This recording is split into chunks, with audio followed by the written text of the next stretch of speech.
আপনারা দেখছেন SP24 news Bangla. জনগণের সব খবর দেখাবো আমরা।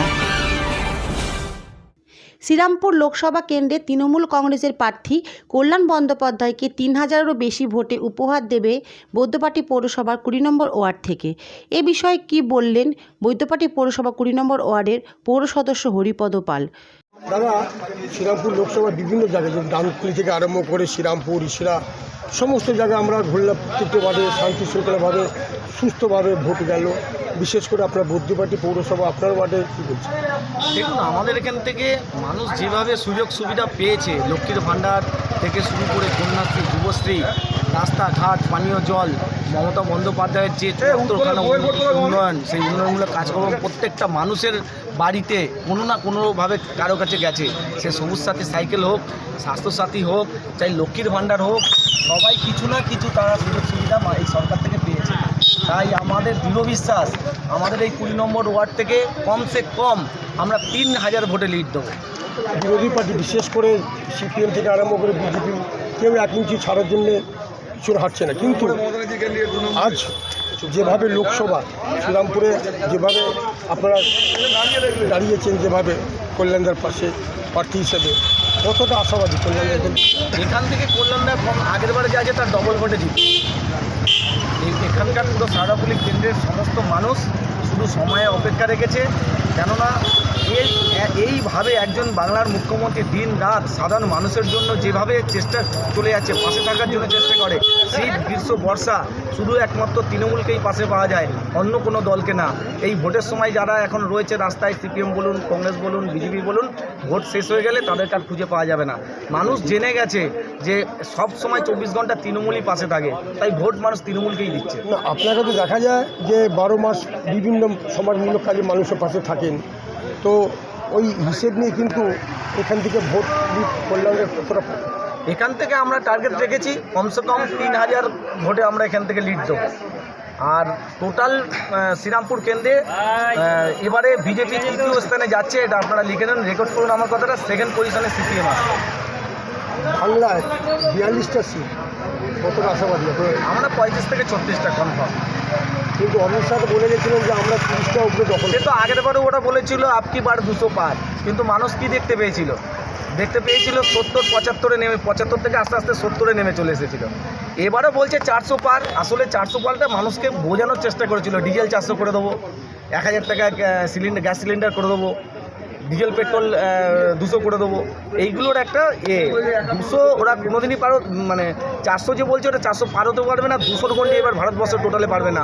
ভারতবর্ষের অন্যান্য স্টেটের অবস্থা বিজেপির খুব খারাপ, 200 গন্ডি পেরোতে পারবে না। আপনি রেকর্ড করুন এটা। 336 আজকে বাংলার প্রত্যেকটি মানুষের কী বার্তা দেবেন আপনি? দেখুন, আজকে মানুষ শান্তিপূর্ণভাবে ভোট দিচ্ছে। আমি বাংলার সমস্ত মানুষকে, আমার প্লাস শ্রীরামপুর কেন্দ্রের সমস্ত মানুষকে, আমাদের বৈদ্যবাটি পৌরসভার সমস্ত 23টা ওয়ার্ডের সমস্ত মানুষকে আমি অনেক অনেক অভিনন্দন জানাবো, ধন্যবাদ জানাবো, কৃতজ্ঞতা জানাবো। এই গরমের মধ্যেও রোদ বৃষ্টি জলও হয়েছে, তার মধ্যেও মানুষ যেভাবে ভোট দিচ্ছে, আমাদের তাদের কৃতজ্ঞতা জানিয়ে তাদের ছোটো করবো না। আমাদের ওদের সম্মান জানানো, শ্রদ্ধা জানানোর ভাষা নেই। এই মমতা ব্যানার্জির মানে ভালোবাসায় মানুষ আজকে এসে ভোট দিয়েছে। এর আগেও বিরোধীরা বলেছে যে আমরা যদি দখলে আসি, বিশেষ করে বিজেপি, তাহলে আমরা লক্ষ্মীর ভাণ্ডার সরিয়ে দিয়ে অন্নপূর্ণ ভাণ্ডার দেবো 3000 টাকা। দেখুন, ওরা তো অন্য অন্য জায়গায় কেন্দ্রে সরকার আছে, কেন্দ্রে আছে প্লাস রাজ্যে আছে, সেই সব জায়গায় আর কমসে কম মানুষকে 1000 টাকা করে দিক না আগে, তারপরে বলবে 3000 টাকা। ওরা শোষণ করছে, জিএসটি থেকে শুরু করে আটা ময়দা যে কোনো জিনিসের উপর ওরা শোষণ করছে, গ্যাস সিলিন্ডারের থেকে শোষণ করছে। মানুষকে ওরা কিছু দেওয়ার নেই, দিচ্ছে না। আর অন্য অন্য রাজ্যে তো ওরা ক্ষমতায় আছে, সেখানে দিক না, তাহলে তো বুঝবো আমাদের রাজ্যে দেবে। সব ভাওতা। খালি আগের বারে তো 15 লাখ টাকা বলেছিল দেবে, দিয়েছে? 2 কোটি বেকারের চাকরি দেবে বলেছিল, দিয়েছিল? বলেছিল তো দেশের বাইরে যে কালো টাকা সেগুলো দেশে ফিরিয়ে আনতে পেরেছিল? খালি ভাওতা। বলেছিল প্রত্যেকটা জিনিসপত্রের দাম কমাবো, সবকা সাথ সবকা বিকাশ। ভারতবর্ষে যে 23 জন মাত্র ব্যক্তি, রিলায়েন্স, আম্বানি, আদানি, এরকম বড় বড় 23 জন শিল্পপতি ছাড়া ভারতবর্ষের 140 কোটি 150 কোটি মানুষের কোনো সব বিকাশ হয়। ওরা তো হিন্দুদের জন্য রাম মন্দিরটা করে, সেটা তো প্রভাব পড়বে। দেখুন, রাম মন্দির, আমি তো বলছি রাম মন্দির যে আমাদের মমতা বন্দ্যোপাধ্যায় দীঘাতে ওর থেকে বড় পুরীর জগন্নাথের মন্দির করেছে। ইসকনের আমাদের মায়াপুরে অনেক বড় মন্দির, অনেক জায়গা নিয়ে অনেক বড় করেছে। দেশের মধ্যে বৃহত্তর, এশিয়ার মধ্যে। তাহলে ওটাই যে তার রাম মন্দির করেছে, ওটা তো ধর্মের ব্যাপার একটা করেছে। এটা নিয়ে বিজেপি নিজেরা চাইছে ভোটটা বৈতরণী পার হওয়ার জন্য। দেখুন, এর আগে তো ওরা 2019-এ পুলওয়ামায় যে একটা হামলা ঘটনা ঘটিয়ে আমাদের ভারতবর্ষের বীর সন্তান 40 জন সৈনিক মারা গেছিলেন, সেইটা নিয়ে আজ পর্যন্ত কেউ অ্যারেস্ট হয়েছে? তার কিনারা কি আপনারা কেউ জানেন? একজন কেউ গ্রেপ্তার হতে পারেনি কেন এখনো পর্যন্ত? একজন ওনার হাতে বিএসএফ, ওনার হাতে বায়ুসেনা, ওনার হাতে জলসেনা, তাহলে কেন একজনও কী করে আরডিএক্স নিয়ে দেশের মধ্যে ঢুকে যায়? ওরা বলছে সন্দেশখালী নিয়ে বাংলায় নারীরা সুরক্ষিত, কী বলছে? দেখুন, সন্দেশখালী ওদের বানানো ঘটনা, এটা প্রমাণিত।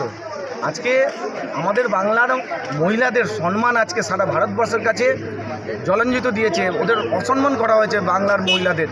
এর বিচার বাংলার মানুষ করছে, প্রত্যেকটা ব্যালটে ভোট দিয়ে তার জবাব দিচ্ছে। আজকে বলুন না, 2000-5000 টাকা করে দিয়ে যে ক্যাসেট বেরিয়েছে, যেটা টিভি নিউজ বা সোশ্যাল মিডিয়ায় আমরা দেখছি, এই যে জিনিসটা করেছে, এটা মহিলাদের অপমান।